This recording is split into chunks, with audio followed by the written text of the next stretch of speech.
అందరికీ నమస్కారం. నల్గొండ ప్రజలకి ఇప్పటి నుంచి మంచి రోజులు రాబోతున్నాయి.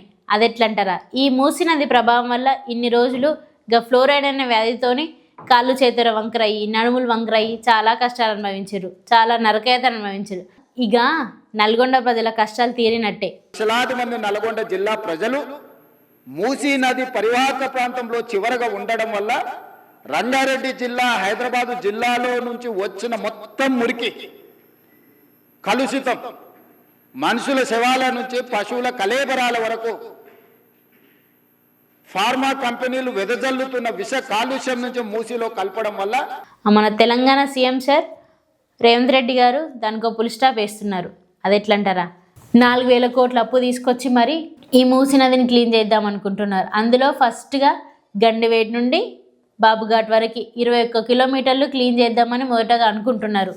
వాళ్ళు పడే నరకయాతను చూడలేక సీఎం సార్ మనసు చలించిపోయి అప్పు తీసుకొచ్చి మరి ఆ మూసీ నదిని క్లీన్ చేయించడానికి మొదటడుగు వేస్తున్నాడు. ఎప్పుడైతే ఆ మూసీ నది క్లీన్ అవుతుందో ఈ హైదరాబాద్ వాసులందరూ ఆ కంపుకి దూరం, నల్గొండ వాసులేమో ఆ ఫ్లోరైడ్కి దూరం.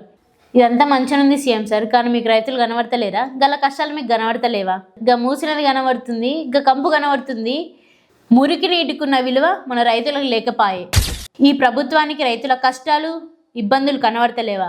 మూసీ నది సుందరీకరణనేనా మీకు కనబడుతుంది?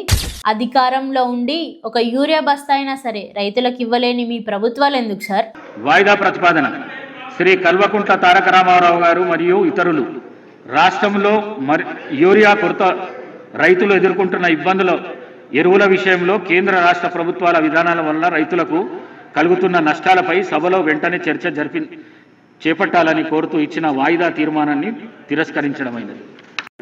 ఉమ్మడి ఆదిలాబాద్ జిల్లా వ్యాప్తంగా గల సోయాబీన్ రైతులకు మద్దతు ధరను కల్పించడంతో పాటు వర్షాల వల్ల రంగుమారుతున్న పంటలను కొనుగోలు చేయాలని కోరుతూ ఇచ్చిన వాయిదా ప్రతిపాదన తిరస్కరించడమైనది. పొద్దున్న లేచి నుండి 4 మెతుకులు మన కడుపులోకి పోతున్నాయంటే దానికి కారణం ఆ రైతులు.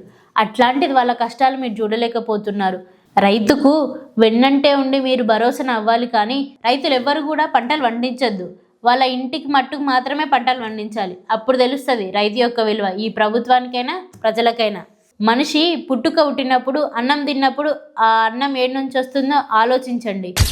ఎవరి కోసం ఈ సభలు, ఎవరి కోసం ఈ చర్చలు? రైతుల కోసం కాదా? ఈ ప్రజల కోసం కాదా? ఈ రైతుల మీద ఎందుకు సార్ మీకు అంత అసూయ? సోయా రైతుల కష్టాలపై మాట్లాడమంటే దాన్ని వాయిదా వేసిరు, యూరియా బస్తాల గురించి మాట్లాడమంటే దాన్ని వాయిదా వేసిరు. ఏ ప్రభుత్వం అయినా సరే రైతులను అశ్రద్ధ చేసినా, రైతులను కష్టాలను పట్టించుకోకపోయినా ఆ ప్రభుత్వాల పతనాలు మొదలవుతాయి.